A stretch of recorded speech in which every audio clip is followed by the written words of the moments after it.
오늘은 과학기술 02를 함께 보도록 할게요. 자, 과학기술이니까 역시 뭐 해야 돼? 정보가 많으니까 정보를 잘 보셔야겠죠. 자, 봅시다. 들어갈게요. 수소기체의 전기 방전을 일으키면 에너지를 흡수한 수소 분자의 분자의 결합이 깨지면서 수소 분자가 수소 원자들로 분해가 된대요. 자, 그럼 뭐예요? 내가 일단 수소기체를 가지고 있어. 그쵸? 근데 여기 뭘 일으킨 거야? 전기를 준 거야. 그랬더니 뭐가 어떻게 돼? 분자의 결합이 깨지면서 수소 분자가 원자로 분해가 된다라고 봐야겠네. 그럼 분자가 더 큰 단위라는 거 알 수 있겠죠? 자, 이렇게 생성된 수소의 수소 원자의 전자는 들뜬 상태가 되어 기저보다 높은 에너지를 갖게 되는데 이게 무슨 말이게요? 넘어가 볼까요? 원자가 들뜬 상태라는 건 원자의 전자가 에너지를 얻어서 기준 에너지보다 더 높은 에너지 준위 위치 상태래. 그러니까 기준보다 훨씬 더 에너지가 높다라는 거죠. 아, 그렇구나 라고 보시면 뒤에 나오죠. 그대로 높은 에너지를 갖게 되고 이후 어떻게 돼? 낮은 에너지 상태로 전이가 된대. 그러니까 기준보다 에너지가 높아. 그럼 기준보다 높으니까 어떻게 해야 돼? 기준에 맞게 낮춰야 되죠. 그래서 낮은 에너지 상태로 전이가 되면서 특정 파장에 빛을 방출을 하게 된대요. 이러한 수소 원자의 방출 스펙트럼은 다른 말로 하면 뭐야? 빛은, 그치? 방출 스펙트럼은 프리즘을 통과한 햇빛이 보여주는 연속적인 스펙트럼과 달리 분리된 몇 개의 선만을 표현하는데 이를 선 스펙트럼이라고 한대요. 그러니까 이 빛이 뭐가 내 특정 파장의 빛이 방출 스펙트럼이 될 거고 이게 뭐가 된다는 거야? 선 스펙트럼이란 말로 표현이 될 거다라는 겁니다. 자, 선 스펙트럼의 존재는 수소 원자의 전자의 에너지 준위가 불연속적이며 특정한 값의 에너지 상태만이 허용된다는 것을 의미한대요. 자, 에너지 준위라는 건 무슨 말인데? 넘어가 볼까요? 원자 내 전자가 가질 수 있는 에너지의 값이래요. 우리 아까 사실 뭘 했을 때 봐야 돼. 이때 이미 에너지 준이라는 게 무슨 말이지 하면서 밑으로 내려왔어야 되는 거예요. 그쵸? 그래서 원자 내 전자가 가질 수 있는 에너지의 값을 우리가 에너지 준위라고 한대요. 그래서 전자가 원자에 가까울수록 즉 낮은 에너지 준위에 있을수록 전자는 낮은 에너지를 가질 거고 더 안정하대. 그럼 뭐예요? 낮은 에너지 준위가 곧 뭐야? 안정이다라고 봐야 되는 거죠. 그럼 아까 얘기했던 들뜬 상태는 뭐예요? 높은 에너지 준위니까 불안정하다라고 봐야 되는 거죠. 자, 불안정하기 때문에 들뜬 상태는 당연히 어떻게 돼야 돼? 안정된 상태로 가고 싶어서 에너지 준위를 낮게 만드는 거다라고 보시면 되겠죠. 그 과정에서 뭐가 방출돼? 빛이 방출되고 이거는 무슨 스펙트럼이다? 선 스펙트럼이다 라고 봐야 되는 거죠. 자, 이러한 현상을 설명하기 위해서 닐스 보어는 고전 물리학을 바탕으로 원자 모형을 제안했대요. 자, 고전입니다. 이런 시간을 나타내는 표지가 나오면 뭘 생각해야 돼? 이때 한 번만 나오면 그냥 배경 제시. 고전 말고 현대, 중세 이런 거 나오면 뭐? 변화된 과정을 파악하기. 자, 고전 물리학에 따르면 움직이는 입자는 직선 운동을 하려는 관성이 있대요. 그래서 원 운동을 하려면 원의 중심으로 향하는 힘을 계속해서 가해야 한대. 그래서 원래 움직이는 입자는 직선 운동을 하려고 하니까 원 운동을 하려면은 힘이 필요하다라는 거죠.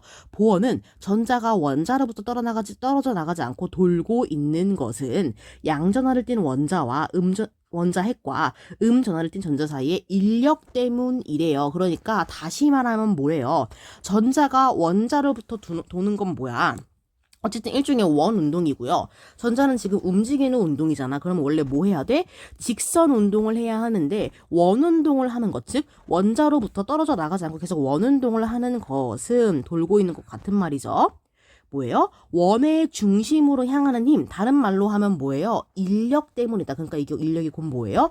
원의 중심으로 향하는 힘이라는 거죠. 너무 멀리 있어서 제가 체크는 안 할게요. 근데 여러분들 알고 가셔야 됩니다. 이 원의 중심으로 향하는 힘이 뭐라는 거예요? 인력이라는 거죠. 전자는 원자핵 주변의 특정한 에너지 준위에서 원형 궤도를 따라 움직인다. 다른 말로 하면 뭐다? 원 운동을 한다. 그리고 이를 바탕으로 도출된 수소 원자의 에너지 준위가 방출 스펙트럼과 일치한대요. 아, 그래요. 그래서 특정 에너지 준위가 바로 뭐예요? 방출 스펙트럼이다라고 얘기를 하는 거죠. 자, 그러나 전자가 하나뿐인 수소와 달리 다전자 원자에서는 보호의 모양이 적용되지 않았어요. 그쵸? 그리고 전하를 띤 입자의 가속도 운동에 관한 고전 물리학 이론에 위배됐어요. 그래서 한계가 있었대. 즉 전자는 원형 궤도를 따라 원자핵 주위를 움직일 수 없었다라는 게 결론입니다. 왜? 요런 한계들이 있었기 때문이겠죠. 자, 그러면 한계가 나왔어. 그럼 뭐가 나와야 돼? 이걸 보완하거나 해결할 수 있어야 돼요. 그럼 누가 나오겠어요, 이제? 이걸 보완하는 게 나오겠죠. 자, 슈레딩거가 나옵니다. 전자의 파동성을 바탕으로 새로운 원자 모형을 제안했대요. 전자의 파동성이네요, 이번에는. 그는 핵에 결합된 전자를 정상파로 보고요. 원자를 파동역학적으로 설명하려고 했대요. 자, 정상파, 파동역학이죠. 자, 기타나 바이올린에서 양쪽 끝이 고정된 현이 특정 음을 내는 것처럼, 자, 예시죠, 예시. 파동이 특정 영역 안에 고정이 된 경우 파동이 정상 상태에 있다고 한대요. 그럼 정상파는 뭐예요? 특정 영역 안에 고정된 상태에서 나오는 파동을 바로 뭐라고 한다는 거야? 정상파라고 한다라는 거죠. 그래서 영역 안에 고정된 걸 중심으로 보시면 되겠네요. 자, 그림 1이 나옵니다. 그래서 그림 1로 한번 가볼게요. 요겁니다. 그림 1이 나와요.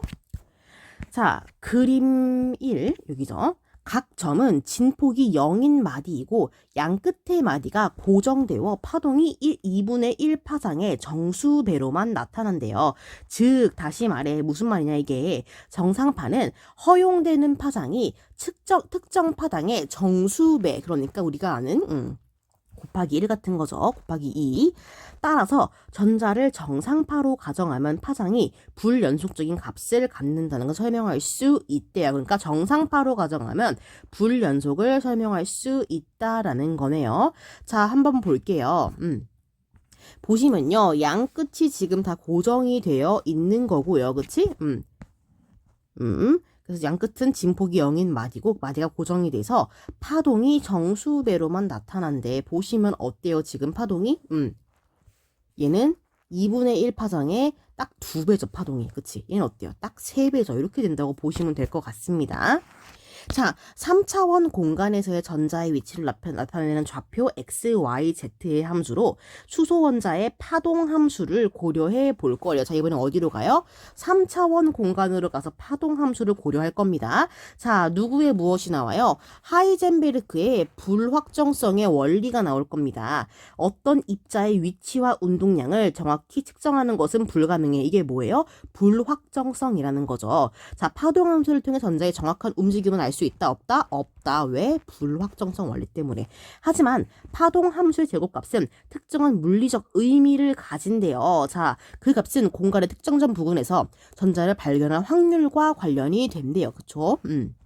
예를 들어 점 1과 점 2에서 전자를 발견할 상대적 확률은 두 점의 좌표에 따른 파동 함수 값을 제곱한 후에 이들 사이의 비율을 계산하여 얻을 수가 있대요. 자, 점 2의 함수 값의 제곱에 대한 점 1의 함수 값의 제곱의 비율이 100이라는 거야. 그러니까 뭐야? 점 1에서 전자를 발견할 확률이 점 2의 100배다라는 거죠. 비율상으로 잘 보셔야 됩니다.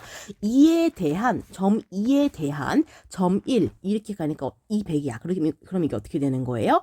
점 1에서 발견할 확률이 높다라고 보시면 되는 거죠. 그러니까 잘 보세요.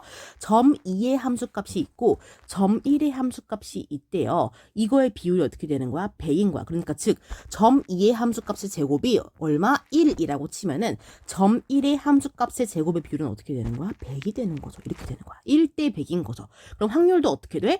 1대 100이라는 거야. 확률이 같이 이동하는 겁니다. 그래서 점 1 확률도 어떻게 되는 거야? 100이 된다라는 거죠. 그래서 이 비율이 곧 확률로 이어진다는 거 이해하셔야 돼요. 자, 따라서 파동 함수를 제곱하여 그림 위에 A와 같은 전자 확률 분포를 그릴 수가 있대요. 자, 이 그림에서 어떤 점의 농도는 그 점에서 전자를 발견할 확률이래. 그러니까 점점 가운데로 갈수록 진해지고 밖으로 멀어질수록 연해지죠. 그러니까 뭐해? 핵에서 멀어질수록 감소한대요. 따라서 수소 핵 주위 공간이 이에 A와 같이 겹겹의 껍질로 쌓여 있다고 가정을 한다면 각 껍질 쪽에서 전자를 발견할 확률은 그림 2의 B와 같이 어때? 딱 여기까지 보이시죠? 특정 거리까지 증가하다가 감소하는 거예요. 왜냐면 핵으로부터 거리가 멀어질수록 전자를 발견할 확률은 감소해. 그렇지만 각 껍질의 부피는 증가하잖아요. 그래서 각 껍질 속에서 전자를 발견할 확률, 다른 말로 하면 뭐야? 방사 방향 확률은 증가하다가 감소한대요. 이때 수소 원자에서 방향 확률 최대값이 나타내는 핵으로부터의 거리는 보어 모형의 궤도 반지름과 일치한대요. 자, 이게 바로 뭐예요? 보어 모형의 궤도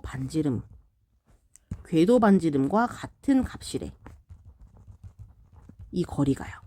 그렇게 보시면 되겠죠. 자, 그래서 이게 무슨 말이냐면 다시 한번 볼게요. 자, 핵으로부터 거리가 멀어질수록 어떻게 돼? 발견 확률은 감소해요. 그런데 껍질 부피는 어떻게 돼?